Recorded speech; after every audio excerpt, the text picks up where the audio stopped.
નમસ્કાર, આપ જોઈ રહ્યા છો વીએમજી ન્યૂઝ અમદાવાદ।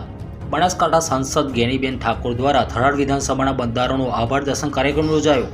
આજે રોજ થરાદ ખાતે થરાદ વિધાનસભાના મતદારોનો આભાર દર્શન કાર્યક્રમ યોજવામાં આવ્યો હતો। ત્યારે ગેનીબેને ચૂંટણી પ્રચાર દરમિયાન જનતાના જોડે વોટ રૂપી મોમેરું ભરવાની માંગણી કરી હતી અને જનતાએ બેનને આનંદરૂપી મામેરું ભરી વિજય બનાવ્યા હતા। ત્યારે બેને હિન્દુ શાસનની પરંપરા મુજબ આજે થરાદ મતદાન ભાઈઓનો મોમેરું માતર ખવડાવીને સૌનું મતદાર ભાઈઓનું મોઢું મીઠું કરાવ્યું હતું।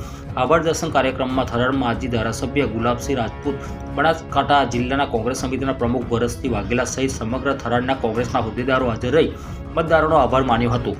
રિપોર્ટર પ્રજાપતિ વસરામભાઈ, બનાસકાંઠા સાથે મારી દેશની ખુશ્બુ, વીએમજી ન્યૂઝ અમદાવાદ।